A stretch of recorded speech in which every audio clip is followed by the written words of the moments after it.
Hey, everybody. Welcome into Redacted on this Monday. I'm Clayton Morris. I'm Natali Morris. And on this show, we don't suffer fools, and we're trying to search for truth wherever it may lead us. We just stick to the facts. And if the facts turn us down an uncomfortable path, then that's where we will go. So good to see all of you guys on this Monday. So glad to have you here. We've got a lot of uncomfortable truths about the world right now. We're going to be looking at nuclear war because earlier this afternoon, President Putin's massive armada of warships and nuclear submarines have just arrived in Havana Harbor. That throws them within 90 miles of the United States, and the entire eastern seaboard is literally within direct attack protocol right now for the Russian Navy.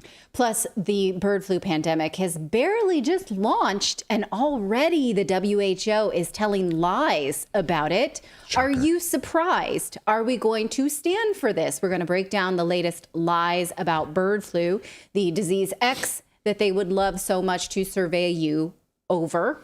And, you know, last year, a little over a year ago, we had a string of bank collapses, and then everyone sort of got lulled into a false sense of security. Oh, hey, that was last year. I think we're good to go. It's just 5 banks, billions of dollars that collapsed. That's okay. Massive bailout, over $1 trillion that the Fed put up to cover those those losses. We're now about to enter phase 2 of that. And wait until you hear some of the new data from the FDIC. We're going to talk about the banks collapsing tonight, as well as Donald Trump. We're going to talk about whether or not he is actually a felon. Were his constitutional rights taken during the hush money trial? There's a great new law jurisprudence, I'm going to say, theorist on the scene here on YouTube and other platforms. Yeah. And I want to highlight this content because I'm pretty sure it's being suppressed. Clearly. So let's see if we can collectively elevate who I think is one of the few adults in the room when it talks to when it comes to constitutional law.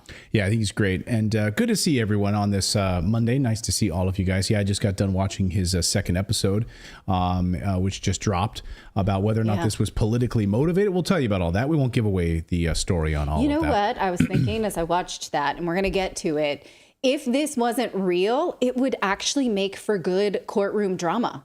Except it's real, and it affects all of our rights. So it's not fun, but it would otherwise be. Yeah, right? It actually would be. It would be like a good Law and Order episode or something. Right. I used to love Law and Order. Did you ever watch Law and Order? No. You never watched Law and Order? Philip, did you ever watch Law and Order? David, did you ever watch Law and Order?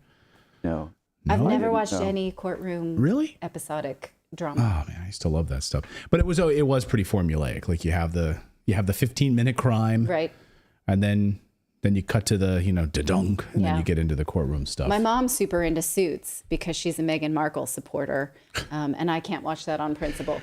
Why would you out your mom like that? I will out her all the time about being a Harry and Meghan lover because I try to talk her out of that all the time. Why is she and sticking that flag in the sand? I can't get through to her. I cannot. All right. Is that the other royals? Sorry, That's the other ones, the ones that live in California. Okay. I'm like, Mom, he killed people in Afghanistan. Mom, they are climate idiots and they take private planes. Mom. And she's like, I can't hear this. I love them. John Teeter, thank you for your super chat tonight. John Teeter, $4.99 super chat, says nuclear war won't come until unified European forces amass on Russia's border, which happens after Taiwan has forcefully annexed Taiwan. After Taiwan has forcefully annexed Taiwan? You mean China has forcefully annexed Taiwan? I assume that's what you mean, John. Or Taiwan itself has forcefully taken away what is considered Chinese property. So maybe that's what you're exactly saying there. So maybe I just did the inverse of that.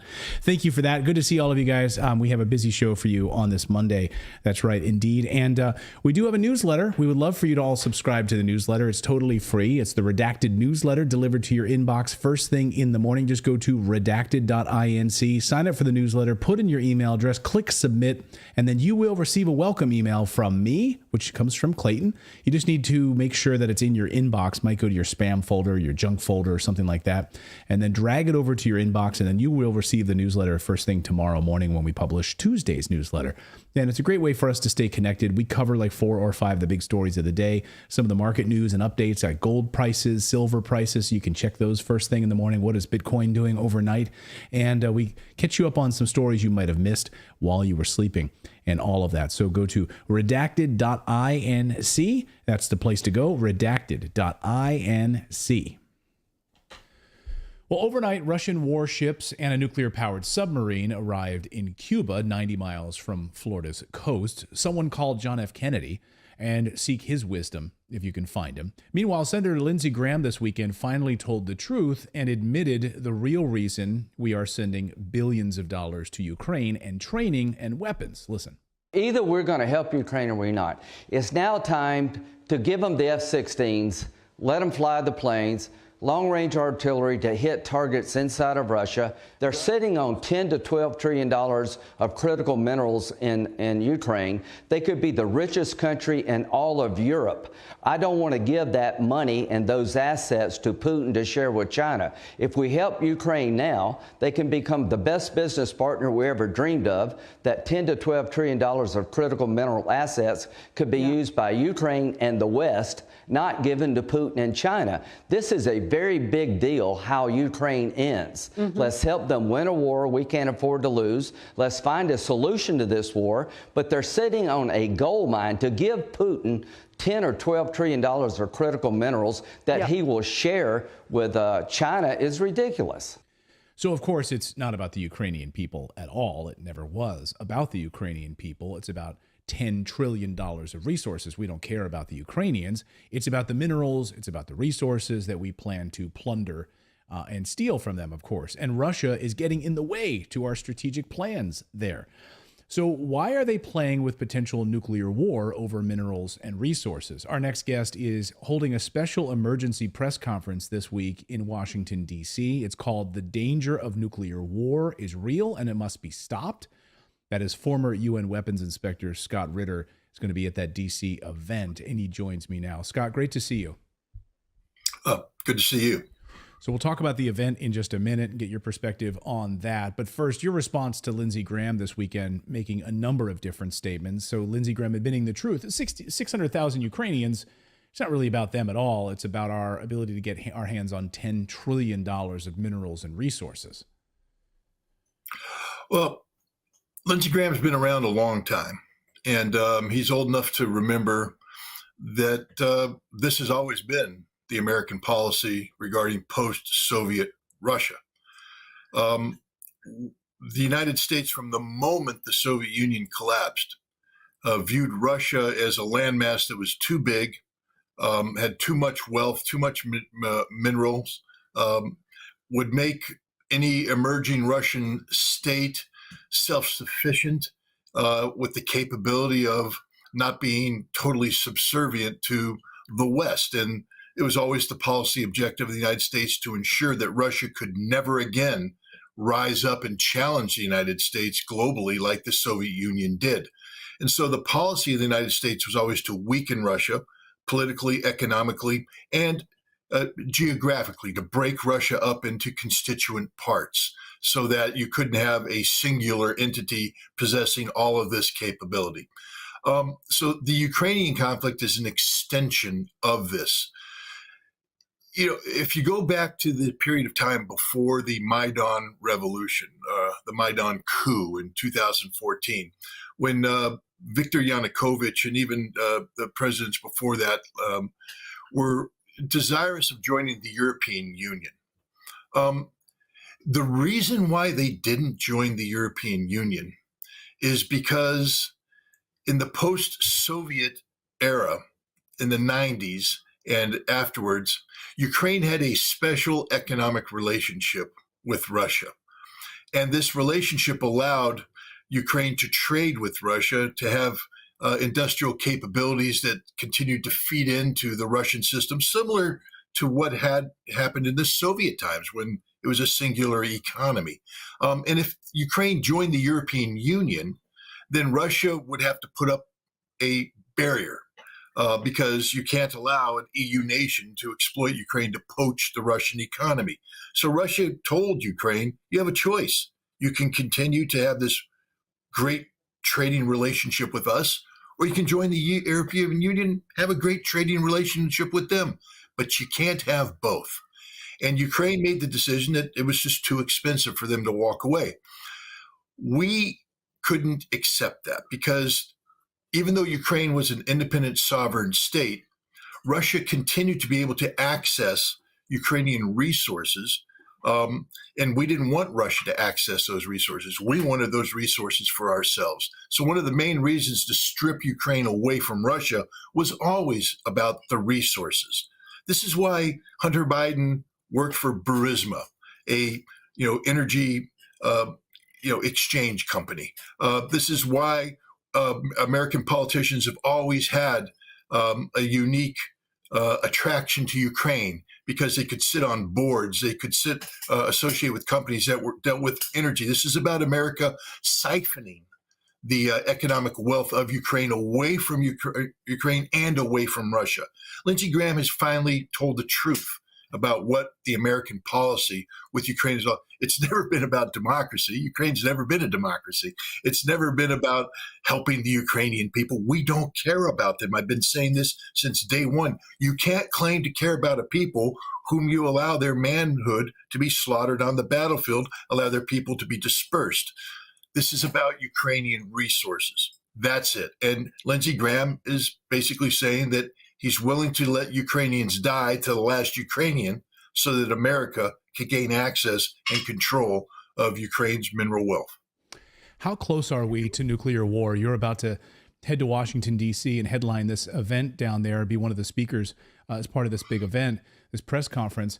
And it seems like Russian President Putin has made it explicitly clear that all of this sort of training and all of these other HIMARS attacks and things are not okay. But once that crosses the line into cruise missiles, once ATACMS or Storm Shadows start coming across the border, it's game over. How close are we to that moment?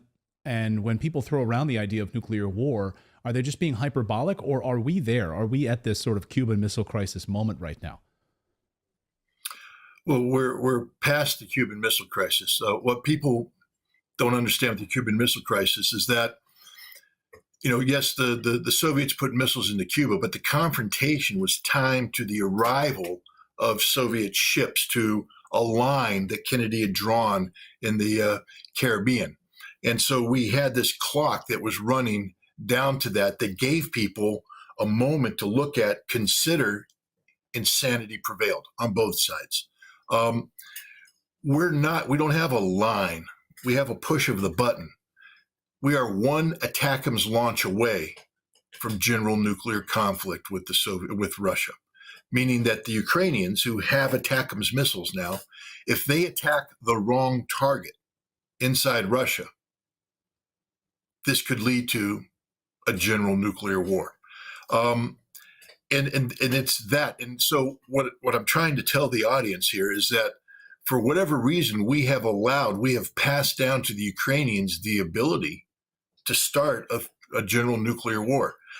Until we take the ATACMS out of their control, until we take the Scalp missile, the Storm Shadow out of their control, we have pushed down to Ukraine the ability to create the conditions for a nuclear conflict. Now, fortunately, there's an adult in the room, and his name is Vladimir Putin. Every St. Petersburg International Economic Forum in recent history, Putin has said things that the world should listen to. And this one was no different. What he said is that Russia understands the insanity that the West is involved in. And so he has put in additional interim measures. He has created room for escalation management. For instance, he said, if you attack us with HIMARS or ATACMS, we may not go straight to nuclear war. We may choose to attack you using our precision weapons that we'll turn over to a third-party proxy just to keep this game of escalation going. Now, a lot of people heard that and went, oh, how provocative can he be? And I heard that and I said, thank God he just put an escalation control mechanism in place. And he also talked down. He said, yes, we have nuclear weapons. Yes, we have a doctrine. And yes, that doctrine can be implemented and will be implemented if need to be. But we're not there yet. He brought it down. He brought the temperature down, everything down. He's doing everything right to manage this. The question is, are we in the West listening? And are we going to respond in kind to de-escalate?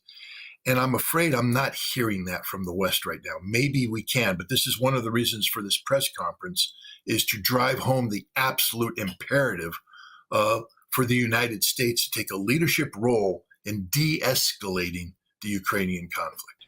I mean, it seems like at every turn, unless I'm wrong, it seems like at every turn they keep trying to call his bluff to see if he's actually telling the truth. And at every turn, they've been rebuffed.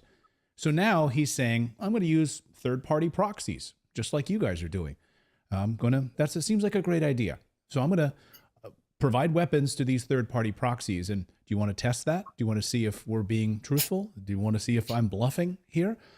First of all, is he bluffing? And second of all, what particular third parties would the United States maybe want to provoke and try? Would it be Yemen? Would it be Syria? Where do you think these proxies would be located that we would want to test this out, this theory? I mean, that's a Russian foreign policy, national security policy prerogative. But I'll say this: a Russian ship has arrived in a Cuban port. On board that ship are Zircon hypersonic missiles that are in range of the United States, and the United States has nothing that can shoot them down. There's also a Russian nuclear-powered cruise missile submarine in the same area. The weapons on board these two ships have the ability to take the East Coast off of the map of the United States. That's with, of course, nuclear weapons, but they're also precision guided. How does it feel to be in the White House knowing that you're 12 minutes away from dying and there's nothing anybody can do to save you? The Secret Service can't get you out of the White House fast enough. And it's not a nuclear explosion. It's a Zircon missile that's going to come in and hit the White House. It can't be stopped. If the president's in the White House and the Russians decide to kill him, he's a dead man. Anybody in the United States on the East Coast is a dead man if the Russians decide to kill him. You see, that's what we have done to the Russians. We have them living under that. You know, every morning that Putin goes to work, he's 12 minutes away from dying if the United States or, Europe wanted to send precision-guided missiles into the Kremlin. And in the West, we seem to think that's okay. Well, guess what? Russia just flipped the script. And if the Russians are who I think they are, I'm imagining that there might be some cargo on these ships that stays behind in Cuba. And when these ships visit Venezuela, there's some cargo that'll stay behind in Venezuela, so that the United States will live in perpetual fear of Russian hypersonic missiles, conventionally armed. I don't think the Russians will deploy nuclear weapons into Cuba or Venezuela. Conventionally armed, they can't be stopped. There's nothing America could do to stop. And if the United States seeks to strike them, understand these weapons now will strike America. We've taken away, Russia is going to remove the ability of the United States to attack Venezuela, attack Cuba with no consequence. Again, it changes the entire paradigm of what we're doing here. So, and I think Yemen is what leverage do we have anymore? I mean, this is right. We've lost all leverage. They're not using the U.S. dollar anymore. What leverage do they have? We're going to, John F. Kennedy on the phone with Khrushchev. Can you please remove these missiles and we'll work out a deal? But there's no deal anymore, right? Not right now. The Russians, again, I can't speak on their behalf. I can just say this as a student of Russian history. They do not want to live in a world that is in a perpetual state of chaos, a perpetual state of conflict. When Putin gave his address at the plenary at the St. Petersburg International Economic Forum, he started out not with the global geopolitical crisis. He started out with the economy. This is Russia's focus on strengthening the Russian economy, strengthening Russian economic ties with the majority of the nations in the world who are working with the Russians, preparing for the BRICS conference in October. This is the preference. And Russia has always said that they're willing to sit down with a genuine negotiating partner and come up with an arrangement that de-escalates. What Russia's doing now is putting chips on the table. You see, in the past, the United States said, well, we won't allow you to talk about this. We won't allow you to talk about that. Like, you can't talk about nuclear capable aircraft on an aircraft carrier when you talk about nuclear weapons. There was like, why? It's a nuclear weapon on an aircraft carrier. No, you're not allowed to talk about that. You can't talk about the NATO nuclear arsenal because Russians are like, why? It's against, no, you can't talk about that. The Russians now have chips on the table. They have nuclear weapons in Belarus. They're going to have precision guided munitions around the world. And so the next time when the United States and Europe eventually do agree to come to the table, it's going to be a completely different dialogue. And the United States and Europe are going to have to retrograde. And that's necessary. We have to back away from the Russian frontier in order for there to be peace and stability. In the past, we refused to discuss it because we thought we were coming in with the strongest hand. Well, this Ukrainian conflict has strengthened Russia's hand, not just in the region, but globally. It'll be a completely different dialogue, but it'll be one that the United States, frankly speaking, has no choice but to enter into. I would be remiss if I didn't ask you about this. About a week ago, a little over a week ago, we had the St. Petersburg Economic Forum. You were set to attend. You were flying in. You go to the airport. And then we learned, and you made this public, that you were unceremoniously kicked off the aircraft and had your American passport taken out of your hands, I suppose, and were not able to go to Russia after all. It sounds like something out of North Korea, but when I read, I couldn't believe this, but no, this is happening in the United States of America. So could you tell our audience what exactly happened to you, and have you gotten any further insight from the authorities that took your passport? Well, I mean, I wasn't yanked off the airplane. I was actually getting on the airplane when I was pulled out of the line, literally as I'm crossing the threshold by 3 armed Customs and Border Protection officers who asked my name, asked to see my passport, and then told me that the state that they were seizing control of my passport on the orders of the State Department. I asked for any evidence of this. They said they have these orders. I said, well, what's the next step? They said, we don't know. You have to contact the State Department.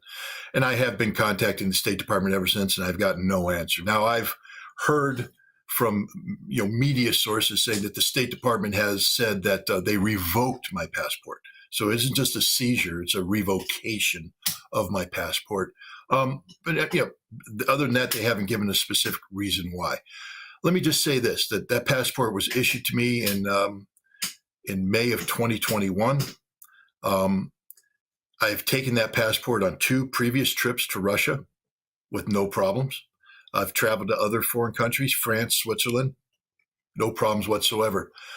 The decision to revoke my passport at this time was a deliberate decision made by the State Department to prevent me from traveling to the St. Petersburg International Economic Forum. And just so people are clear, I was also scheduled to travel to the Moscow International Security Conference in August. Apparently, there's somebody in Washington, D.C. that doesn't want me to be going to Russia, attending these conferences. They also terminated a 40-day program of work in Russia where I had a documentary film crew. We were going to be traveling to different cities, meeting Russians, capturing this experience, turning it into a movie to serve as the antidote to the poison of Russophobia. I think these 3 projects in totality scared the crap out of somebody in the State Department, and they took this extraordinary measure. I will get my passport back. That's a guarantee. When is a different question. The work that I had planned is disrupted. It isn't going to happen. I doubt I'll be able to travel to Russia in August, but I will get back to Russia. They can't stop this work. Educating the American people about the reality of Russia, the Russian people, the need for dialogue, the need to seek peaceful outcomes instead of confrontation is far too important than to allow the State Department to play stupid games. And that's what this is. It's literally the stupidest of games being played by the State Department. Yes, exactly. Well, we hope it happens sooner rather than later, that you can continue your work. You're going to be in Washington, D.C. this week for this big event. Where can people tune in? They can't stop that. They can't stop that. That's in their own backyard. I mean, they can try. They can certainly try to put up fences. We'll see. Maybe I'm banned on traveling on Amtrak. We'll find out. Oh yeah, you'll have to do it from your home. So can you quickly tell us about the event, the anti-nuclear event, the anti-nuclear war event, which maybe they'll try to stop that because they desperately want, it seems, to go to nuclear war. Well, I'm going to make two announcements, actually. There's the press conference on Wednesday, and I'll be there together with Senator Black from Virginia and Ray McGovern, former CIA analyst, and Helga LaRouche from the Schiller Institute. Diane Sayre may be there. She's a senatorial candidate in New York running against Christine Gillibrand. But the purpose is to put a marker on the table that we live in very dangerous times, and that the potential nuclear war is real. I've been accused by some people lately of, fear mongering. Oh, you're just trying to make Americans scared. You're damn right I am. You're damn right I'm trying to make you scared, and you better be scared. You better be scared. You should be scared to death about the policies of our government and how they could be marching us into a war. Again, this isn't going to be the Cuban Missile Crisis where you get to stare at a map and count, the hours until the ships reach a line. No. One ATACMS launch away from a war, and that who controls that ATACMS launch isn't America. It's a Ukrainian. That's how insane this is. And I'll make a second announcement. On September 28th, Gerald Celente is hosting an event in Kingston, New York. It's an event which is going to, according to Gerald, save democracy, save America, save the world. It's an event that's going to focus on the danger of nuclear war, and how to wake up American politicians on the eve of a national election. It's an event that we'd like to, because I'm working with him on this. How they talked about Woodstock and how they shut down the Thruway. So many people came to Woodstock. Yeah. America, we need to shut down the Thruway on September 28th. We need millions of people to flood Kingston, New York, in a signal to the United States politicians that we will not stand idly while they lead us down the path of nuclear destruction. We need to turn it into the biggest anti-nuclear weapons demonstration in the history of the United States. And I remind people, they say, well, what good are demonstrations? Sometimes I say that myself. In June of 1982, 1 million people converged in Central Park in New York City for an anti-nuclear war rally. The president of the United States at the time was Ronald Reagan, an arch-conservative anti-communist. That rally woke him up to the absolute necessity of arms control. And 5 years later, he signed the Intermediate Nuclear Forces Treaty that sent people like myself into the Soviet Union to get rid of nuclear weapons. That's the direction we need to be heading as a nation. So on Wednesday, I'm going to scare you. But on September 28th, I want everybody to come together, if we're still alive, and take control of this agenda. If you feel powerless, if you're saying, what can I do? I just told you what to do. Show up in Kingston, New York, September 28th, and send a signal that you are not going to stand by idly while our politicians take us down the path of nuclear conflict, that whoever wants to be elected has to address the nuclear issue now, not later. See if we can get Bob Dylan there. Wouldn't that be impressive? That would be something. I would love to go. I'd love to, be able to cover it here on Redacted. I'd love to be able to give as much voice as we possibly can to that event as we get closer to September. So consider yourself invited. We'll love it. Would love it. Gerald Celente is a good friend. Good friend of the show, and I love his passion and, of course, what he stands for as well. So this is in perfect alignment with our message here on this show. We will be all over it. Scott, great to see you as always. Glad you're safe and sound, and we will be following the events in Washington, D.C. this week as well. Thank you, Scott. Thank you. So what do you think? Should we go? How many of you guys would come to Kingston with us and go to this big event, this anti-war event? I would love it. I have cameras and microphones. I'm there. Yeah. Let's go. Let's do it. Let's cover it. I like New York in the fall. Yeah, New York, upstate New York in the fall. Kingston is a beautiful city on the water there. It's absolutely beautiful. I just want to say real quick about that. Like, it's like, what did the U.S. It's like the saying, "You made your bed, now sleep in it." Like, what did the U.S. expect by using the U.S. dollar to sanction all these countries that are now pulling away from the U.S. dollar? And we drove them right into the arms of Russia because Russia's not doing the things out in the world that we're doing. So it's like they're going to easily be able to say, hey, Venezuela, hey, Haiti, hey, Cuba, work with us. We gotta stop these bullies.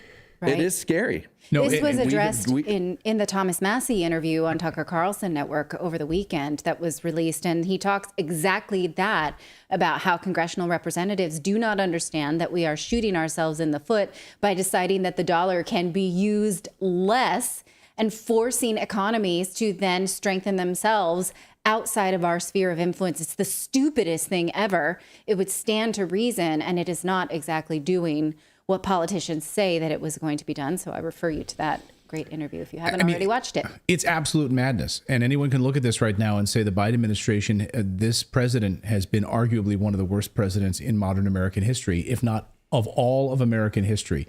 You've literally taken what others have built, U.S. dollar dominance, for better or for worse, yes, using the military in order to bully our individuals into U.S. dollar dominance and dollar hegemony. But, and lies. And lies. But now it's crumbling. You've literally crushed it. And through sanctioning Russia, which has actually increased their GDP, brought them closer to China, solidified partnerships now with Saudi Arabia. You watch the petrodollar 50-year end of that relationship with Saudi Arabia and the U.S. petrodollar, which is about to expire.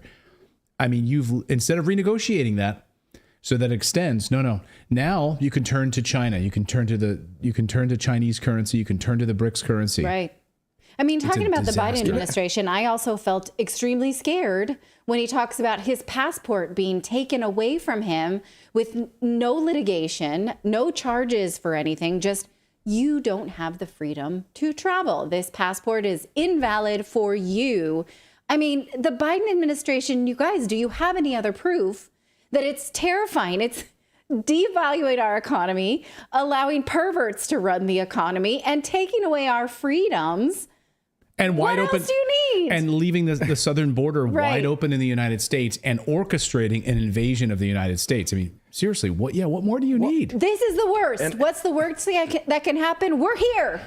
This is it. And I was just doing some research on this weekend. It's like we have sanctions on over 9,000 different economies, people, and all this other stuff. And the thing is, it's like, did you actually think, like, if we would have just left people alone and not put sanctions on people and bullied them with our money, our dollar would still have value. The reason it doesn't is because people are so scared to invest in it or in other countries, because it's like, that comes with strings. Every dollar that we give another country comes with a string attached. Yes. Yeah. Like, how did we think that was going to last? Until it doesn't. Until they say enough is enough. Exactly. We're tired of being bullied, and we're going to start to use these other currencies in order to settle transactions. And that's exactly what's happening. I mean, we have dozens of countries in Africa that are saying that now. Yeah. We do not need the U.S. dollar. We're moving away from it. And we're also going to talk more tonight about this on the show when we talk about the bank's collapse. And we're going to look at the U.S. dollar right now, coming up in just a little bit. By the way, I should point out a new poll just came out just a few minutes ago about President Biden. So because of these convictions, this conviction, 34 counts for President Trump. And by the way, we should point out the judge has not certified this judgment yet. So that's what the jury found on his sentencing on July 11th. So the judge hasn't even entered in this judgment yet. So he's not technically a convicted felon. I know the media loves to say that. But anyway, President Biden has a +2 poll number now. He's up 2%. He's up 2 points now. And Trump has suffered a quadruple polling blow, according to Drudge this afternoon. Actually, according to Newsweek. According to several polls. I'm going to talk about that later. So the Democrats got exactly what they wanted with this. You know, they can call him a convicted felon now, and they get the polling results they want as we head into the Republican National Convention in June. And even if we're able to prove that it was a political trial, this is something that people in the legal field call irreparable harm. You can't unring that bell. And we're going to, again, get to the details in the last segment today. What were you going to say, David? Well, I was just going to say real quick, like, for me, I feel like, and this is just me being the skeptic that I always am, that polls would be the easiest thing to propagandize. You know what I mean? It'd be the easiest thing to manipulate because they can control who they're asking the questions to. So I don't ever put a lot of weight into polls, but a lot of people do. And it can actually change the narrative if they say that Biden's ahead, because then people are like, oh, Biden's ahead, when maybe he even isn't. Like I just polls. Every time somebody brings up polls, I'm just like, I don't know, because we never see who they're asking. We never see like the questions. Yeah. Well, we did see that the polls worked against Hillary Clinton when all the polls predicted her winning against Trump in 2016. It motivated people to think, well, she's going to win by such a wide margin. I don't even need to go and vote. And that worked against her. And she talks about this in her book and how so many people still come up to her in restaurants and they say, we're so sorry. Like there are women, there's a story of a woman who takes her daughter up to Hillary Clinton in a restaurant and says, you apologize to her because you stayed home that day. And because people like read the polls and said, I don't need to go. And she still gets that. It's almost like a don't put baby in a corner situation thing that she gets all the time. Yeah. It's crazy. All Anyhow, right. We got more news to get to, so we got a lot more stories to get to here, and we're already about quarter up the hour. So up the hour. We're going to talk about the World Health Organization lying about bird flu and what country has exposed them. You won't believe this. We're also going to talk about the banks collapsing tonight on the show, and we're going to talk more about Donald Trump and the felony conviction in a moment. But first, let's talk about history. Let's talk about economics, the great works of literature, the meaning of the U.S. Constitution. Did you study these things in school? Probably not. Or even if you did, maybe it's time for a refresher. Time and technology have changed a lot of things, but they have not changed the basic fundamental truths about the world and our place in it. And right now, why not take a free college course from Hillsdale College on the U.S. Constitution? Now could be the perfect time for you guys to educate yourself on what actually is in the United States Constitution. They offer more than 40 different free online courses in the most important and enduring subject. You can learn about the works of C.S. Lewis, the stories of the book of Genesis, the meaning of the U.S. Constitution, and so much more, all for free. So go out, check it out right now. Go to hillsdale.edu/redacted. That's hillsdale.edu/redacted to start. It's free and it's easy to get started. You can study the American citizenship. I went through that course. It's great. Again, try their Constitution course. And again, free online courses, free for you to take an hour lecture here and there to learn and educate yourself. You guys are learners. You're watching this show. You guys are excellent. You guys read books. You guys are not a CNN audience. You guys are not a Fox News audience. You guys are intelligent, and you guys are lifelong learners. So hillsdale.edu/redacted. Well, the WHO tried to lie to us and say that the first person who died of bird flu in Mexico, and say that the first person to die of bird flu happened in Mexico. Well, the Mexican government, Mexican health authorities say that's not true. This is bad information. So we're going to see how the WHO, the World Health Organization, is playing fast and loose with the truth here. Are they maybe doing this to scare us? Maybe. That's me being cynical. Let's take a look. Here is Mexican Health Authority Jorge Alcocer last week calling out the WHO for bad form. And I can point out that the statement made by the World Health Organization is quite bad, since from the beginning it talks about a fatal case, which was not the case, or for another reason, and without it being determined, and only marginally says that the risk in this case is low. But she's going to have a meeting today to clarify this. Okay. This is a familiar story, is it not? It sounds way too familiar. Yeah. Okay. Stop me if you think you've heard this one before. The man in question died from comorbidities, including obesity, kidney and respiratory failure. But look here at the statement that the WHO put out on June 5th saying that it was bird flu. So what they say here, now again, they want us to believe that this is a bird flu death, and they're not being clear with us about the truth. They're saying that the WHO has a confirmed fatal case of human infection with avian influenza A was detected in Mexico and hospitalized. It says this is the first laboratory confirmed human case of infection with a bird flu virus reported globally, and the first avian H5 virus infection in a person reported in Mexico. Now, the media ran with it They didn't say, well, how do we know? Are we sure? No, they didn't. Look again how they are playing with semantics instead of giving it to us straight. That a Mexico resident died in what officials say is the world's first death from, is an important word here, from a bird flu strain not previously detected in humans. So now they say, let's leave this up on the screen for a bit, if you don't mind. The 59-year-old and had all these symptoms. They want you, look at this second paragraph, to think that you are going to get these symptoms too. Fever, shortness of breath, diarrhea, nausea, general discomfort. They're telling us with this paragraph, dishonestly, that these are symptoms of bird flu and cause of death. And then only do they say also had multiple underlying medical issues before presenting acute symptoms. Hold on. Yeah. Hold on. Okay. So last week when David randomly asked, he said, wait a second, did this, because we reported this bird flu case last week, and David randomly chimed in. Did this person die of bird flu or with bird flu? Mm-hmm. And we said, yes, that is the question, isn't it? But we're not allowed to talk about that. But now we know. Right. Well, look at the media saying the person died from, which is not, no, that's not us. We reported it straight. The last story. Yeah, that one. From bird flu. Nope.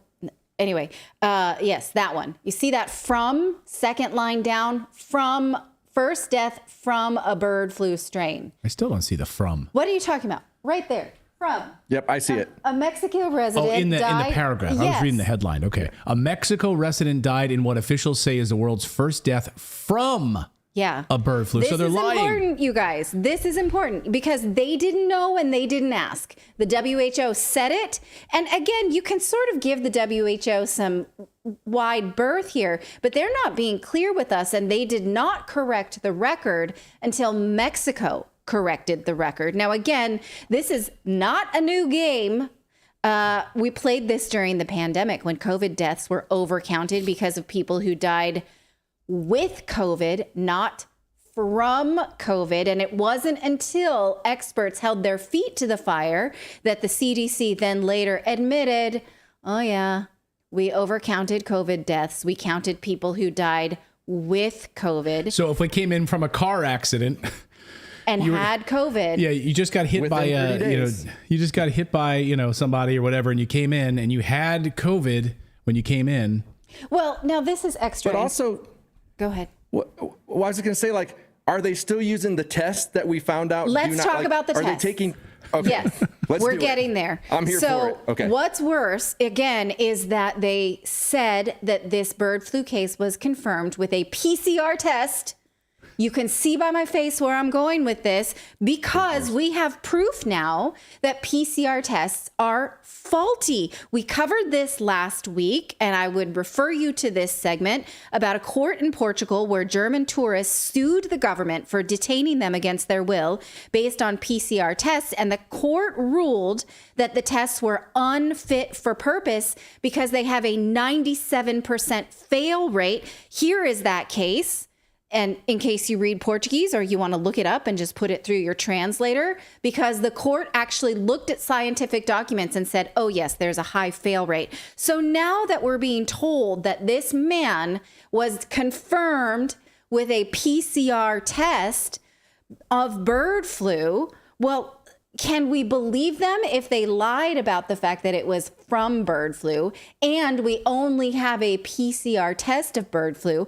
Who can we believe?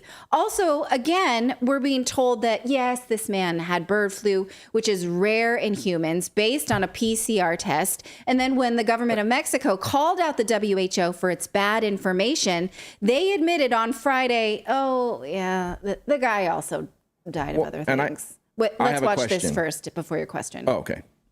The patient died after 3 weeks of complications in January. He was bedridden for 3 weeks, then went to the hospital because of complications, respiratory complications, and died in the hospital on that day, which was, I think, 24. April. Investigation is ongoing. Serology is ongoing. That means the blood testing of contacts also to see if there was any possible earlier infection. At this point in time, we do not know as it's multifactorial, it's a multifactorial death. That's how it is going down into the into the files, so to say, in such a case. That's not an apology. Did you hear an apology? Like, we told you he died from bird flu, but it's multifactorial. So he had kidney failure, liver failure, all of his organs. He was obese. All of his organs were failing, and he had bird flu. Well, but you remember, from comorbidities like that make you more susceptible to die from the disease. From everything. Like that's actually. it's like you have those comorbidities. If you have lung issues or whatever, you're gonna more likely die from COVID or whatever. But my question is, are they doing these PCRE tests on cadavers, or are they doing it when they're still alive? Like, are they taking a diagnosis that was done before they died and saying, okay, so this person tested positive for COVID 30 days when they were alive, they were killed in a car accident. We go back, we take the results from that test when they were alive, or are they doing those on cadavers? As like what I'm getting to is, did they test this person while they were alive or after they died? I believe the test was before the death, but I'm not completely sure. So that's, I don't know. It's possible. I'm just curious because it's like, if you think about all the numbers and how they're saying that those are like 90% not accurate or whatever, just like, it's hard to fathom what the actual number is. I mean, we could be looking at where they're saying it's millions. It could have been 10. You know what I'm saying? Like it's that not out of the ordinary that it could be that low. Sure. Because every data point was inaccurate. We have no way of knowing case numbers at all. We have no way of knowing. And so, I mean, this is kind of a sad story, but I think of my father-in-law who was hospitalized during the height of the pandemic, and nobody could come in and see him because the hospital was totally locked down. And they said, well, we're going to relax some rules and let Clayton's mom come and visit him. And then I'm going to cry just thinking about it. And then he was diagnosed with COVID and she didn't come. And then he died alone a few days later. So we have no way of knowing, so she was going to visit him, that he had been alone for a month in the hospital. And then she was going to visit him. And they said, based on this test, now you can't. And she runs a company where she works with people with disabilities. So she thought, well, I can't become a carrier now, so I shouldn't even risk it. And so we have no way of knowing if that decision. So he went into the hospital and died 6 weeks later, having never seen anybody that he loved. These are the kind of stories now that we're stuck with, knowing that it was based on a lie, right? Yeah, it's unforgivable. You can't. Well, my family has a similar story. So if it's just like, there's two of us right here on this show that have a similar story, think about how many people that happened to. Yeah. Right. How many people watching right now live had that same exact experience, some variation of that experience? Yeah. Let us know in the chat room right now. So, okay, now they're saying it's multifactorial. We tried to pass it off as bird flu, but Mexico called us out. So, okay, chale. After this, the WHO put out this video telling us now, well, okay, but let's just go over what we know about bird flu. It's an educational video.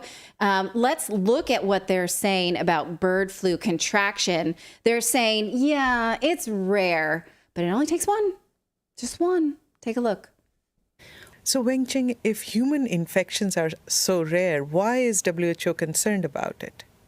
So far, close to 900 human infections have been reported. Although the number may appear not as big as many other outbreaks, we need to bear into mind that each infection in human is an attempt of the virus to try to establish itself in human population. Although the chances are slim so far, as long as it succeeds once, just once, it is the start of an influenza pandemic, which can be as mild as the 2009 pandemic, but equally it could be devastating like the 1918 one, also called the Spanish flu. Okay, now, bear in mind all the things that we've talked about the WHO pandemic treaty and how they want access to control all food systems. We've shown that in their own writing in the pandemic treaty.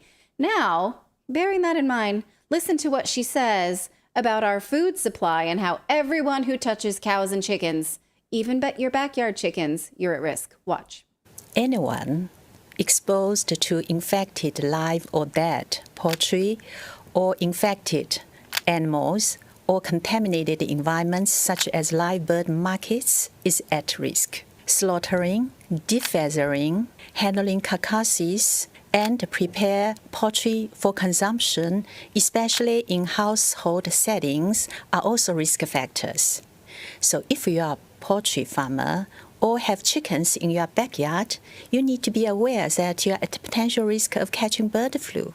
With avian influenza detected in cows in the U.S. recently, if you are a dairy worker, you also need to be aware that you are at a potential risk of catching bird flu.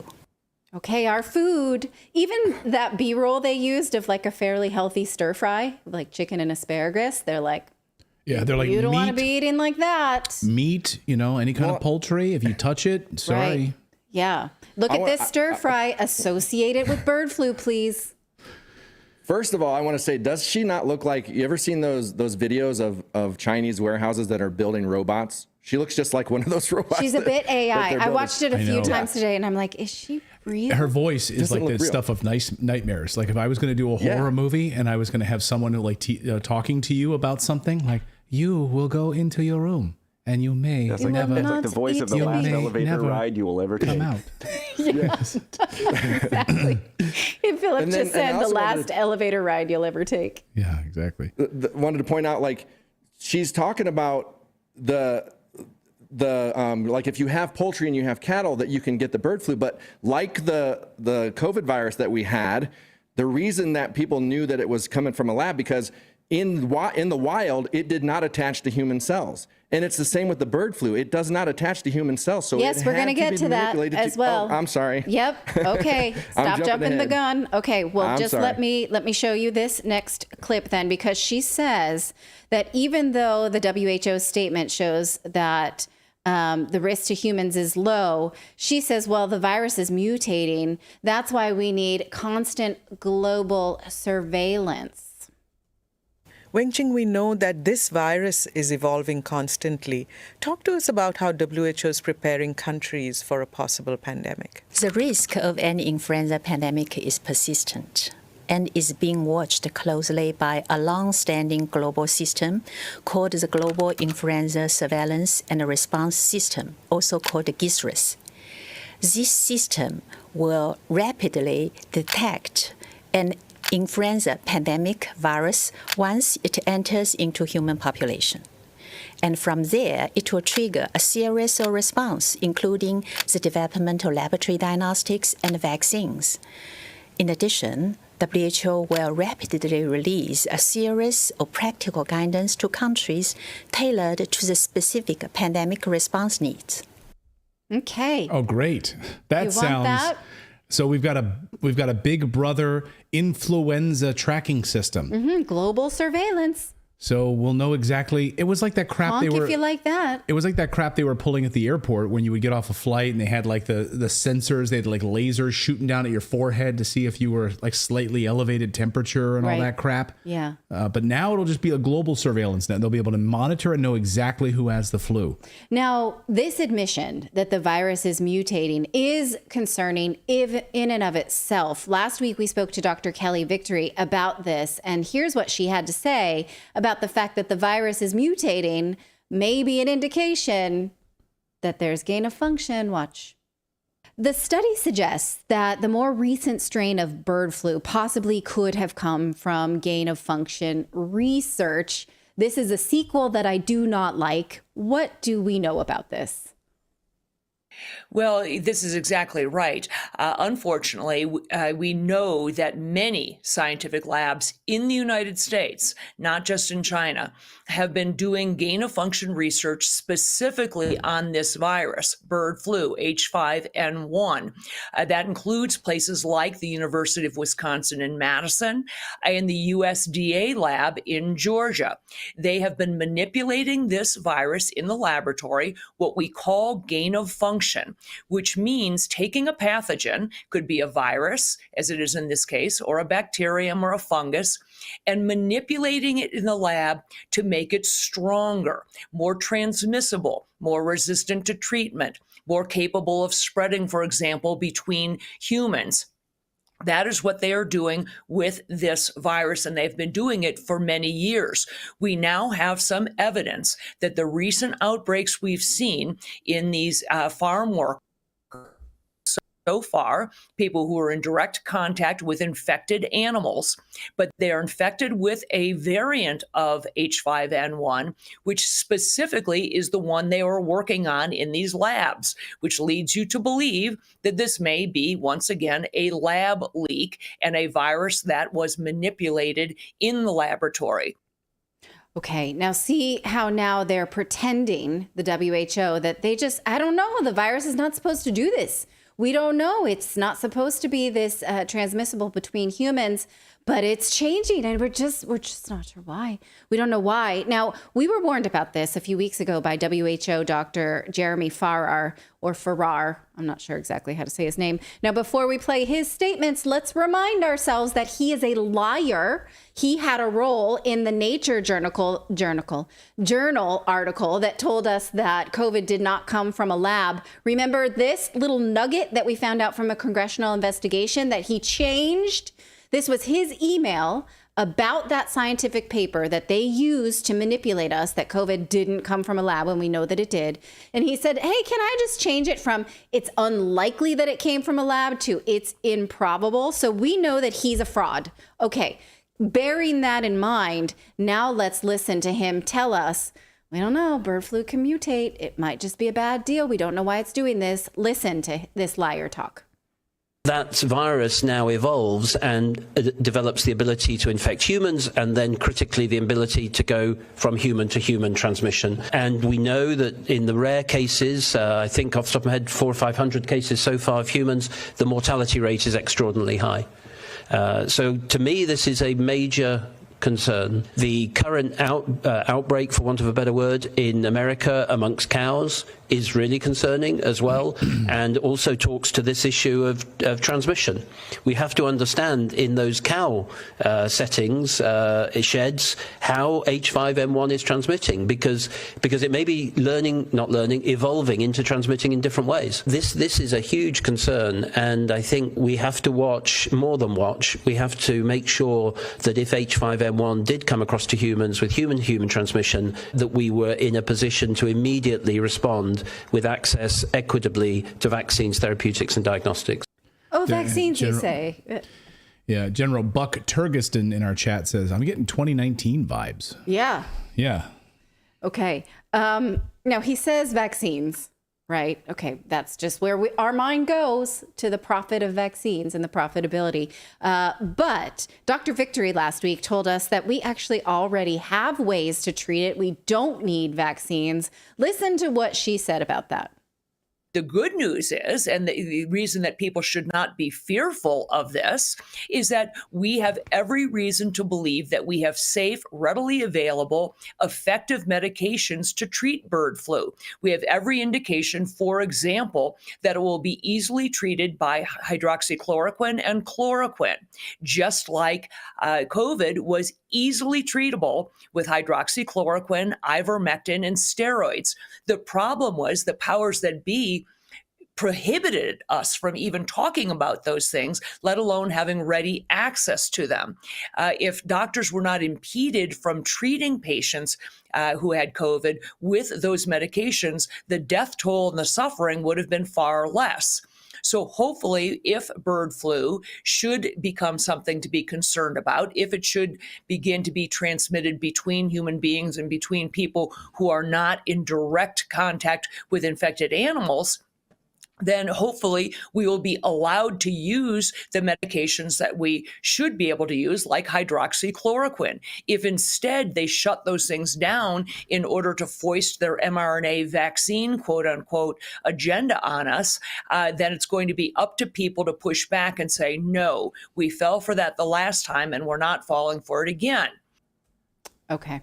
So we can know this now, that we have treatment for bird flu, and your health matters. The stronger you are against it. We can know this now because the propaganda arm has not been flexed yet against this. But they're warming up. Mexico tamped down one lie. Are they going to try again? Let's all know this while we're allowed to know this. What were you going to say, David? Well, I was just going to ask, so none of the vaccines in the United States are approved by the FDA. They still only have emergency use authorization. The COVID vaccines, they are not. They are not. Yes. So does that mean is that what they're saying is going to be the vaccine for the bird flu as well? And does that mean they're going to have to keep using emergency use, which means that the medication that she's mentioning will again be villainized and say, oh, you don't use it on this? Who knows? I mean, we'll have to see if they play that game again. We just don't know. But I showed you a chart about 5 months ago of all of the pharmaceutical approvals in the last year that were based on either emergency use or fast-tracked.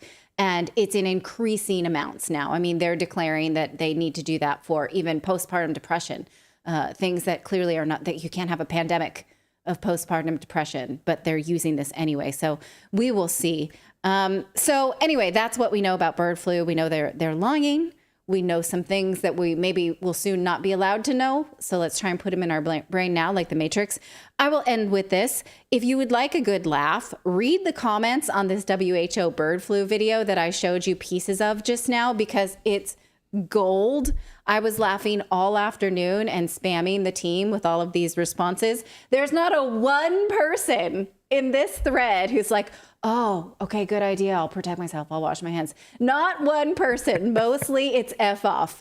It's great. It's hilarious. And I'm choosing not to show them because there's a lot of F words in them. But anyway, do that. Tag me in your favorite if you want to. I'm Natali Morris on X.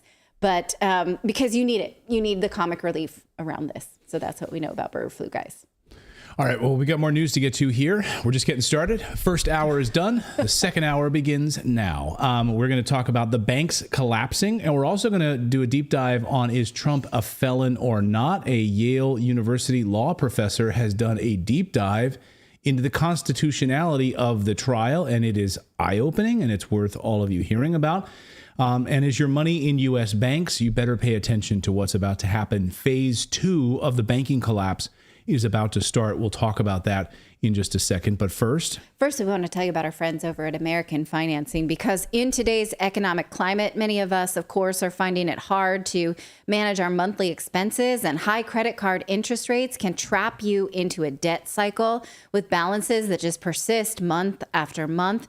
Paying only the minimum each month just means that you're in debt for years. So you should reach out to American Financing. They are a trusted partner in helping people achieve financial freedom. If you're a homeowner, they can tap into your home equity and help you eliminate high interest credit card debt.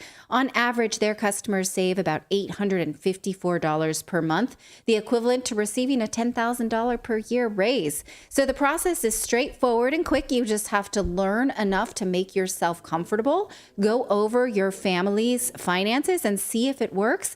This is an opportunity to regain control of your finances. So call them to see if this works for you at 866-890-8434 or go to americanfinancing.net/redacted. Once again, that phone number is 866-890-8434 or go to americanfinancing.net/redacted.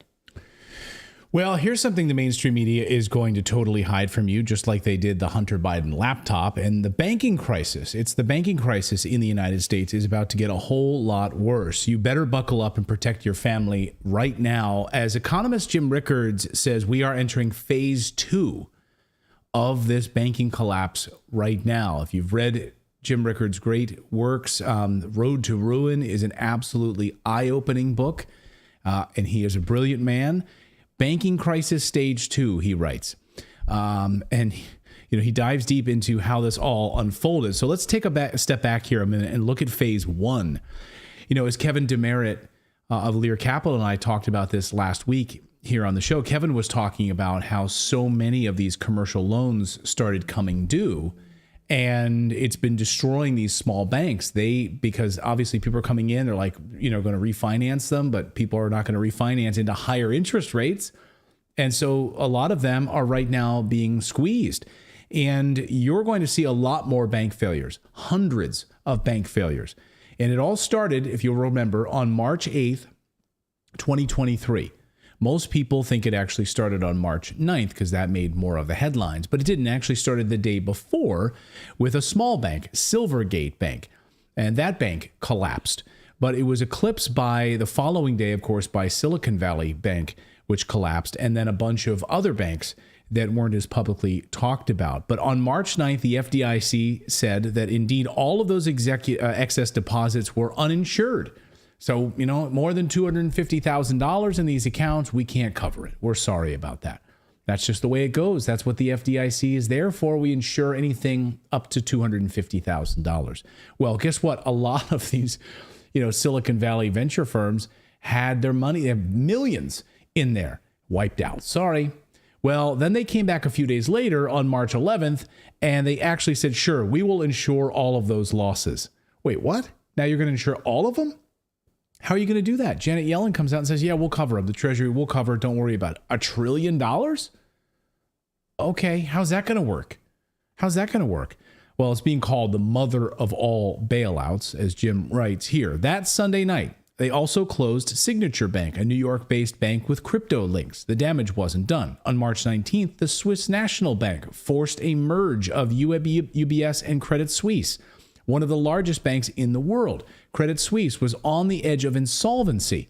Finally, May 1st, First Republic Bank, with over $225 billion in assets, was ordered closed by the government and sold to J.P. Morgan. It was the mother of all bailouts, and it seemed to leave stock market investors unfazed. The issue was and is, once you've guaranteed every deposit and agreed to finance every bond at par value, what's left in your bag of tricks? What can you do in the next crisis that you haven't already done except nationalize the banks? Phase 2, nationalizing the banks. I see where you're going here. That's coming. And if you'll recall, they did this same thing back in the Great Depression. 9,000 different institutions wrapped up, closed up, swallowed up, and nationalized. So that's the opposite of Bitcoin. What we're going for. Oh yeah, with Bitcoin.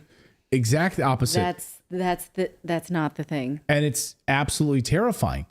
And by the way, guys, how many of you watching right now don't think that this is fully orchestrated? Fully orchestrated.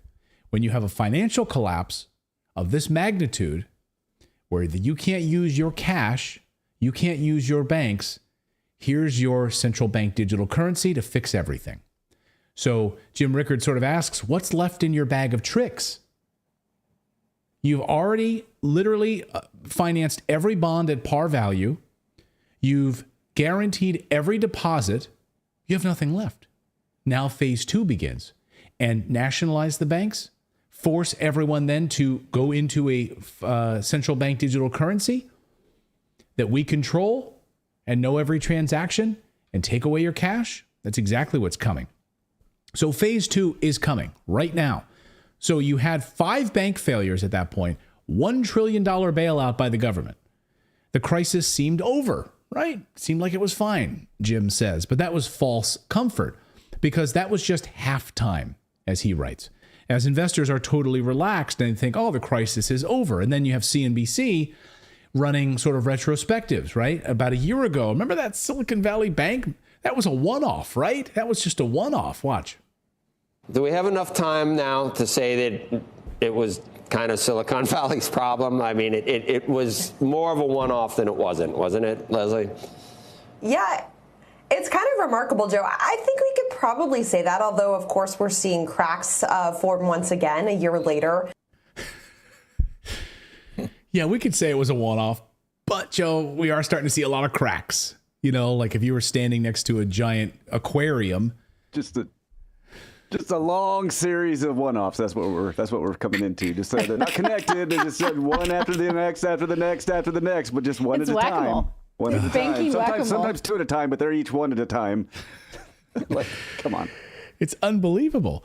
So it's a huge mistake. And history shows us that major financial crises unfold in stages, as Jim writes, and have a quiet period between the initial stage and now the critical stage, phase 2. CNBC just revealed how regulators are now going to go out to these small banks. They're already going out to these small banks, and they're telling them, hey, we know you don't have enough money on hand right now. We also know you don't have enough money to cover what's on your books right now. And you better get some money. You better get some capital in here real soon, or you're finished. Watch.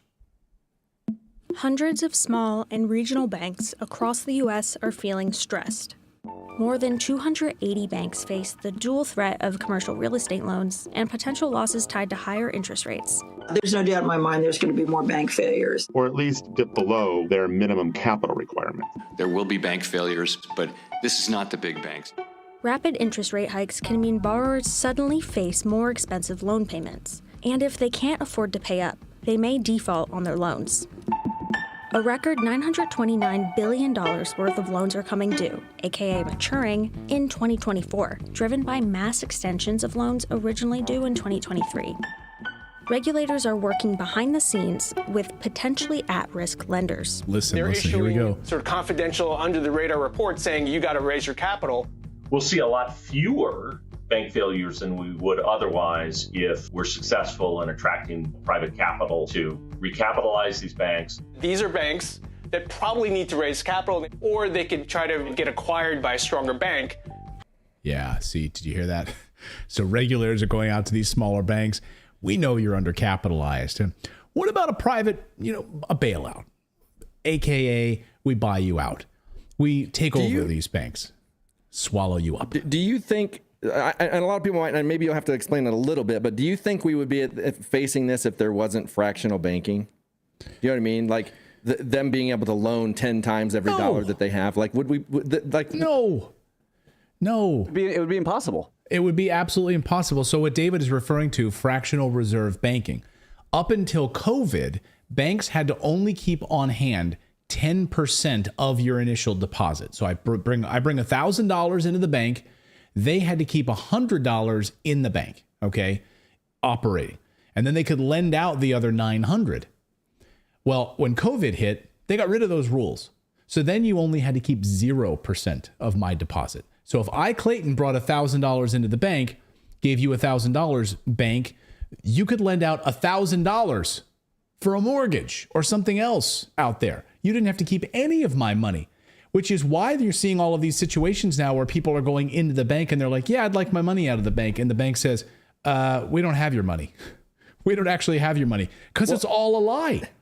It's all that's a what lie. I'm getting at with my question is, like, so we have the Treasury printing invisible money. They're just adding zeros on a computer that doesn't exist. We have banks lending out invisible money that they don't even have. So our whole economy is built on invisible money.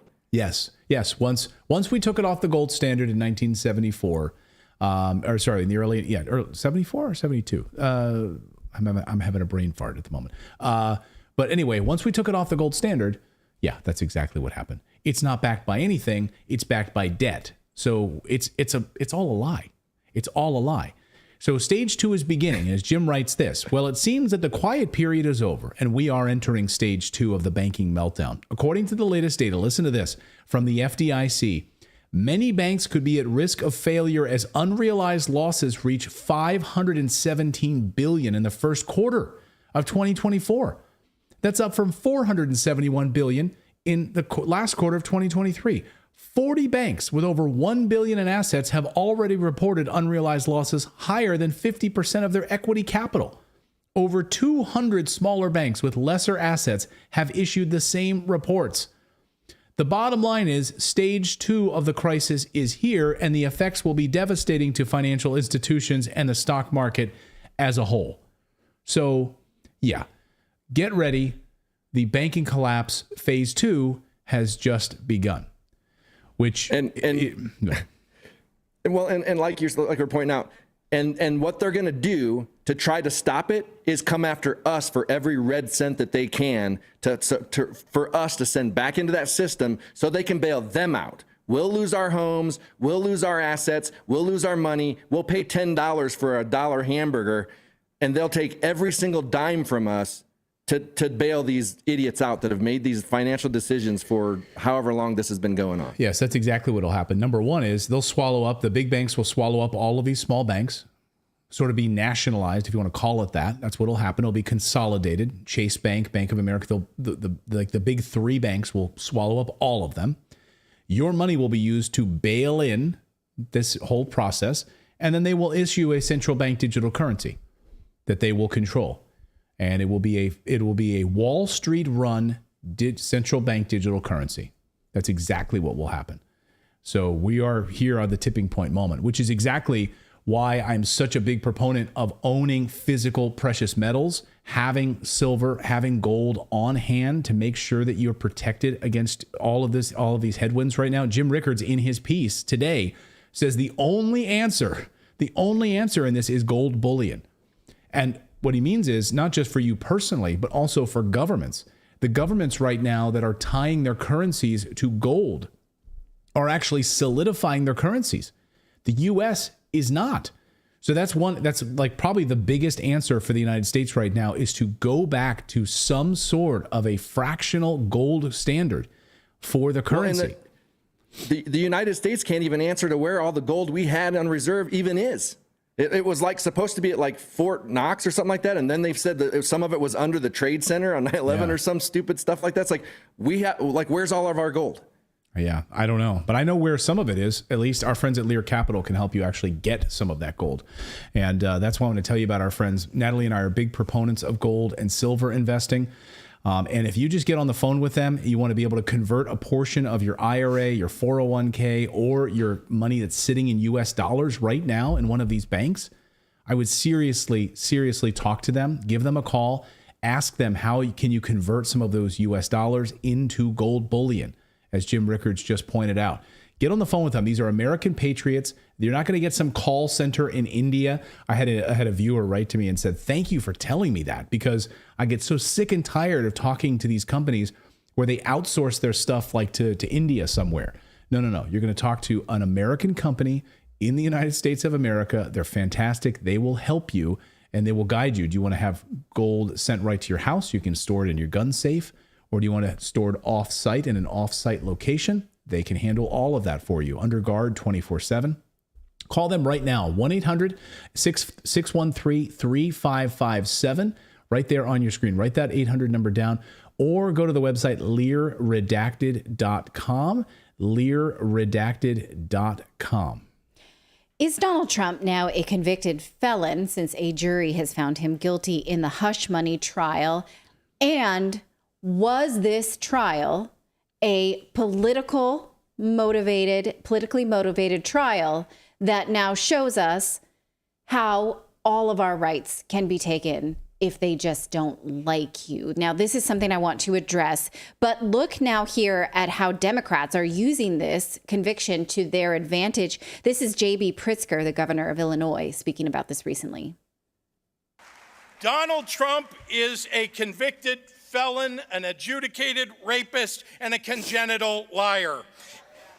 He's a racist, sexist, misogynistic narcissist who wants to use the levers of power to enrich himself and punish anyone who dares speak a word against him. He has stolen state secrets, compromised our national security, betrayed our Constitution, and sacrificed the truth to further his own naked ambition. When Trump comes to Milwaukee for the Republican convention, he'll cast blame on others for his own misdeeds.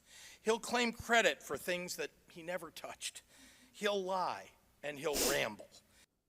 Okay, now he's lying, actually. You don't have to like Donald Trump to like truth and the Constitution and the law. That's what we're going to do right now. We're going to put aside what we like. It doesn't matter what we like. Let's talk about what's true. In fact, Donald Trump was not convicted of rape. He was found guilty of sexual abuse and defamation. in the E. Jean Carroll case. He is not a convicted felon because a jury verdict does not, in fact, make one a convicted felon. The judge actually has to enter that judgment of guilt, and that has yet to happen. So why are so many people running their mouth about this case? That they want it to be true because they don't like Trump and they want that hatred validated. But this we all have to collectively, there's about 40,000 of us watching across platforms. We have to set aside what we like at this point and decide, do we have a law and a constitution? Is it being violated? And is there principles to stand up for? Now, last week, a Yale professor went viral for his assessment of the hush money case against the former president. And in response to this verdict, this is law professor and constitutional scholar and lawyer Jed Rubenfeld, and he launched this YouTube channel called Straight Down the Middle. It's also a Twitter account. And it's proof, I think, that there are still adults in the room. Now, I have a suspicion that even though this was covered in the New York Post and the Wall Street Journal, I saw it everywhere, but it still has relatively modest amount of view counts, and I think that YouTube is suppressing this. So I would like to elevate this content because I think it's so brilliant. I think maybe it's a little too smart for CNN, but we are not here. So let's go over it because I highly suggest you watch it for yourself. I don't presume to do it justice, but we're going to try because there's a lot of things we can learn here. He makes a very strong case that this is a political trial and the president's rights were violated. What he says here, so let's go through his finer points, is that President Trump was charged with falsification of business records, which was then used to conceal a crime. The problem with that is that the crime was not specified to Trump's legal team, and then the jury never had to agree to that crime. Even when the judge was asked to force them, the prosecution, to commit to the crime, they didn't, and this is a serious violation of President Trump and all of our Sixth Amendment rights. Trump was not charged only with falsification of a business record. He was charged with falsifying a business record to conceal a second crime that he'd already committed. That's how the charges become felony charges. And if you're wondering, it's because he spaced out the payments over 12 months, generating like 3 business records each time, almost 3. You get to 34 counts of false business records. You may have read there are 34 counts. That's the 34 counts. But then the question is, what second crime is the state saying that he was trying to conceal through these allegedly false business records? So it's a 2-step crime, falsifying business records in order to conceal a second crime that he'd already committed. So what was the second crime? Well, that's where things get tricky, because the indictment didn't say. The indictment said that he'd falsified business records to conceal a second crime, but it never said what the second crime was. And to this day, a lot of people are unsure what the jury thought, because what the state did was it did not commit itself to what the second crime might be. In its papers before trial, the state said, look, we got a bunch of different theories. Okay, theories. So let's selfishly think about this for a second. Do you want to live in a country where the state can have a theory about how they want to go after you, but not commit to it? That should terrify you. Professor Rubenfeld says that this is possibly, again, a serious violation of your Sixth Amendment right to a fair trial. Where an indictment charges a crime that depends in turn on violation of another statute, the indictment must identify the underlying offense. Well, that's exactly what this indictment did. Charged a crime that depended in turn on the violation of another statute, but it didn't specify or identify the underlying offense. Now, there's a very good argument that that indictment was in violation of federal constitutional law. Okay, if you want to defend yourself, if you are ever found that you've done something the government doesn't like, you have to know what you're defending yourself against, because the state did not commit to the crime which they were asserting. The Trump legal team was shadowboxing. He says here that the Trump team actually tried to get the state to commit to the crime that they were alleging, and the judge denied that. They used what's called a bill of particulars, and the Trump team did file that, saying, tell us the crime that we're fighting here, that we're going to argue against. And the judge ruled, no, they don't have to give you that. No, it's not important.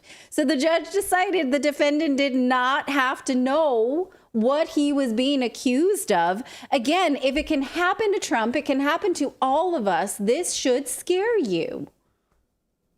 Well, is that constitutional? I think there's a very serious question about whether that was all constitutional. Because you see, the Sixth Amendment requirement that the defendant be informed of the charges against him, that's not a mere technicality. It's actually like the fundamental principle of constitutional criminal procedure. If you're charged with a crime, if you're being prosecuted by the government, you have a right to know what it is they're charging you with, because we're not supposed to have a legal system like Franz Kafka's legal system in The Trial, where the protagonist is put through a trial and found guilty and never told what it is he's been charged with. It's a very serious matter to not tell the defendant exactly what charges he's up against. And that's why the Second Circuit held what it did in that Pirro case, because the defendant has a right to know, to prepare his defense, to know what the crimes that the state is going to put before the jury might be, so he can call the right witnesses and be ready to defend himself. And because the state was playing hide the ball on this and changing its theories and keeping its theories open right through the whole trial, I think there's a very serious potential Sixth Amendment violation that happened in this case. Now, in fact, it wasn't until the day before the trial that the prosecution landed on a crime, and that one is also problematic. And then, according to Professor Rubenfeld, because the jury did not even have to agree on which crime they were convicting him of hiding. During the trial, the prosecution kind of narrowed it down to one of those three crimes. And the one it chose was the New York election law violation. But there, the problem was that, as I just said, that was another two-step crime where they had to come in and show that he was trying to influence an election through the violation of some other statute. And they never said exactly which other statute that was going to be. And to this day, we do not know what the jury was thinking when it convicted him. You can ask a jury for a special verdict and make the jury say exactly what offense the jury believes the defendant to have committed. But the judge did not order a special verdict in this case. The judge ordered what's called a general verdict. And on top of that, the judge told the jury, you know, when it comes to that election law offense with its second crime, you don't have to be unanimous about that. Two of you could think that Trump was trying to influence an election through a tax violation. Two of you could think that Trump was trying to influence an election by falsifying other records. And a bunch of other people on the jury could think there was some other violation. And the judge said, you don't have to be unanimous about that. Okay. Now, he lays out the fact that the Constitution does require a unanimous jury. So was the judge's instruction a violation? He says, actually, he makes the case in the video he does today, and that's a little bit legalese. So we'll leave that one, and hopefully you'll watch it for yourself. But this relates to whether or not this was a political trial, which feels like the most obvious question in the room, but let's prove it. If we're going to say that it was political, let's prove it. The judge had made a donation to the Biden-Harris campaign, which is irregular, not usually done, but we're still going with this judge. His daughter did represent the Biden-Harris campaign in her public relations firm, still does. So she will benefit from the outcome of this trial, which will hurt her client's opponent. This, too, is possibly a serious conflict, and yet it has been allowed to continue. And he says, if you're going to charge a former president, you better bring the goods and not play this cagey game with compromised actors. Happen. Because going after criminally a former president of the United States and somebody who is running for president now, that's a very bad look for this country. It's an especially bad look when the folks bringing the case and the judge deciding it are members of the opposing political party. And it's an even worse look when the crime is so unclear that the state is hiding the ball about what the actual charges are right up through the trial and indeed into the trial. And even now, we don't know exactly what the jury found Trump guilty of. If you're going to go after a former president and somebody who's running for president now, the poll leading candidate, if you're a member of the other party and you're going to do that, you better have the goods. You better not be pursuing some novel legal theory where you have to hide the ball. It's not even clear what the charges are. That could be a very dangerous precedent for this country, a very bad and dangerous precedent. But we're here. But we are here. That's what's happening. And nobody is saying, hey, we can't charge Trump with something fuzzy. It's got to be solid. You got to be able to hold on to it. And it happened. And that's what we've got. Now, in the episode that was just uploaded today, he talks about how it is very hard to prove that it is a political prosecution unless there is a similar case that was not prosecuted. This is called selective prosecution. And here he gives a very good example of how you prove that one party was prosecuted based on political motivation and one party wasn't. For instance, this. Give you an example of a comparator like that. This comes out of a case from the District of Columbia not long ago. It's the summer of 2020.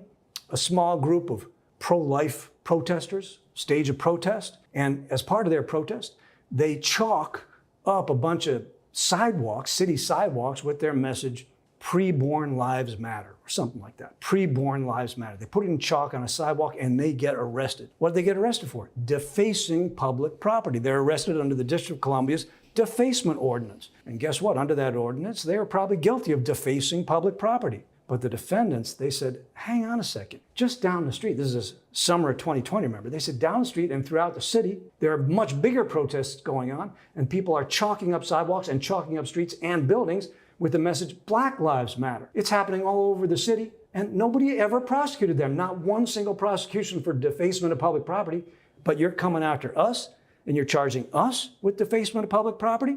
And the District of Columbia Circuit, in a decision from just last year, they said, now that's a comparator. With that allegation, if you can prove that, you've just stated a good selective prosecution claim.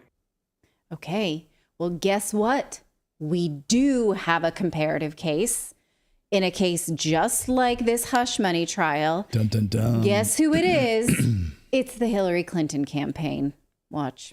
Well, amazingly, there might be a comparator like that in this Trump case. I couldn't believe it when I first read about it, but let me explain it to you. It involves Hillary Clinton.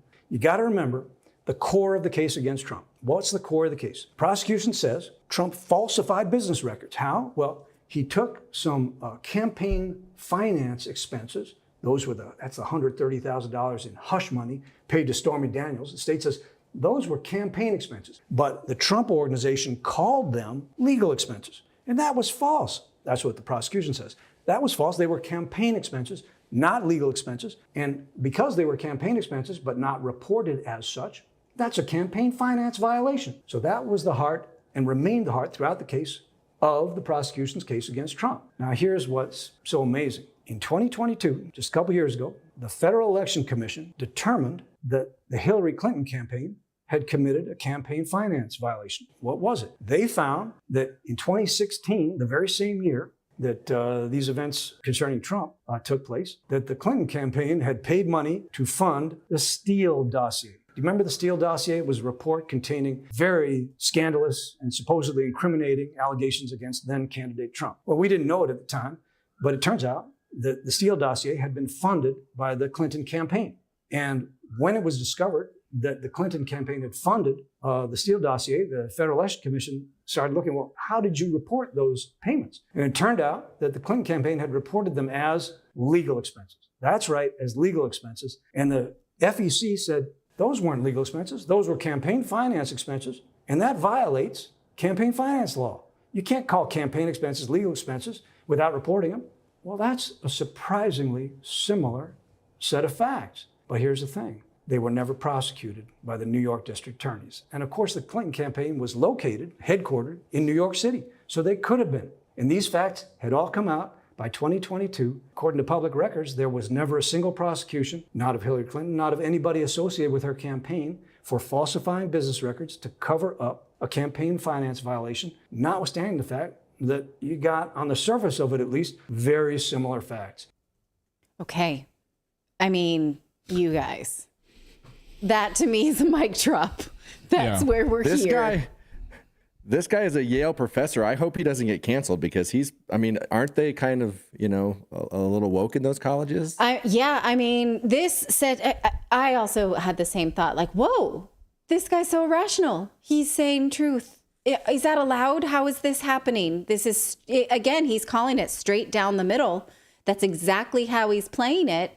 And this is, again, not about what we like, whether we like Trump or not. It is about, is the Constitution being violated? Do we have selective prosecution?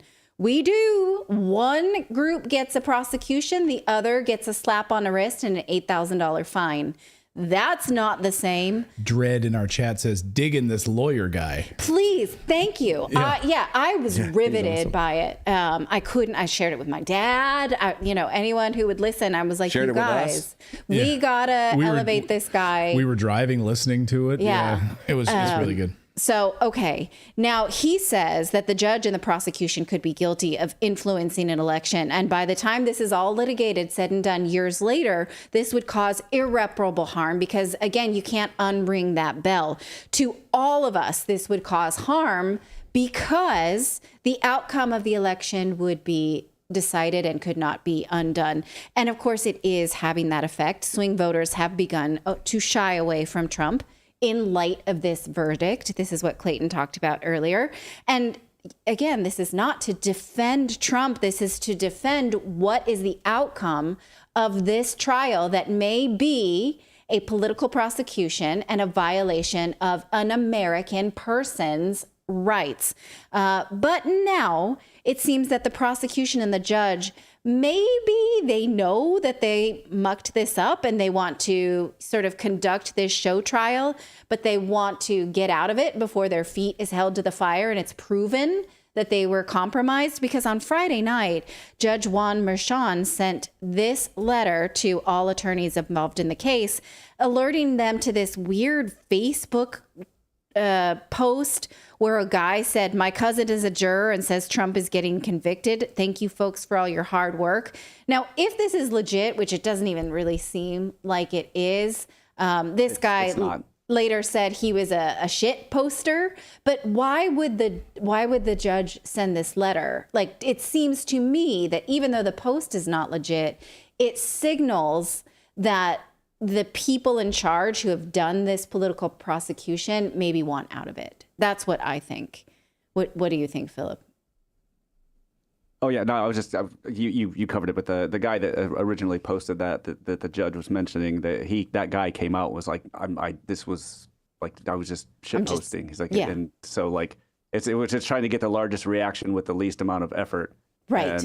And so the guy was like, there's so the guy that posted that had come out and said that there's no truth to yes, but it would seem to me that the people involved, like the judge and the prosecutor, maybe just say, like, let's use this as an excuse to get out of it so that we are not then investigated for these compromising decisions, such as not allowing the bill of particulars, not making the jury have a unanimous decision, not prosecuting Hillary Clinton. That was weird. And not allowing experts in to tell the jury even what certain things were with the campaign like financing laws and stuff. Right. Yeah. So if it ends here, if they did somehow find a way to get out of it, I do think that the judge and the prosecution should still be investigated, possibly sanctioned for bringing this shadow criminal allegation and denying someone the right to defend themselves. Now, I want to address this before we're done, because I've seen some pundits online saying, well, we should, if this is what we're doing, we're prosecuting people politically, then Republicans should turn around and do that to Democrats. I don't like that. I don't think any prosecution should be politically motivated, period. I don't want to see retaliation. I do think Democrats should be held accountable. I would love to see the Obamas and the Clintons and the Bushes held responsible for all the deaths they caused in the Middle East. Yeah, I want that, but not as retribution. I wanted that before we started this political prosecution. So I don't want to see any of that. So anyway, all this to say, check out Professor Rosenfeld, share this. Let's elevate this content. Let's not allow this to be suppressed, because I think that it is right and it is honest, and we need that right now. So let me know what you think. All right. Well, thank you guys for joining us today. We do have a store. If you want to come over and support independent journalism, you can check out our new merch. Go to redactedstore.com. Check this out. You can check out all of the awesome merch, including, I guess, we've got new gas masks available as well. Oh, our new T-shirt. No, our new T-shirt, Conspiracy Theorist. No, scratch that out. It's a Conspiracy Knower T-shirt. That's right. So, if you've got someone out there who's like, are you just a conspiracy theorist? You can give them the big middle finger like this guy, and he's a conspiracy knower. That's right. I love our new shirt. It makes me laugh. Yeah. We came up with this together as a team. Yeah, I think it's funny. I think it's funny. Conspiracy Knower is now available. And on the back, I don't know if we saw the back there. It went by pretty briefly there. Let me see here if I can show it again. But let me see here. Let's see. So the back we designed to look like a concert T-shirt, like all these conspiracies that are traveling the country like a concert. Yeah. So that's why we did it like a conspiracy theory world tour. Get it? Yeah. JFK. Get it? Oh, all right. You don't have to read it. They get it. All right. Sorry, Go to the store and see it. Go to redactedstore.com and you'll find it for yourself because, you are a conspiracy. We're not conspiracy theorists here. These are real conspiracies that we know. Exactly. They actually exist. They exist. Yes. All right. Thank you guys so much for joining us on this Monday. We know it was a long one, but hey, we hope it was informative. And we'll be back tomorrow at 4 p.m. Eastern time. Join us live. Thank you guys so much for subscribing to the channel. It's totally free to subscribe, by the way, and follow us, whether you're watching us on Rumble right now. We've got 15, 20,000 of you over there and on X, and another 18, 20,000 of you guys over on YouTube right now as well. So good to see all of you guys. Please subscribe to the channel. We're live every day at 4 p.m. Eastern time, covering the news that the mainstream media ignores and navigating this crazy clown world together. Thank you guys and have a great night.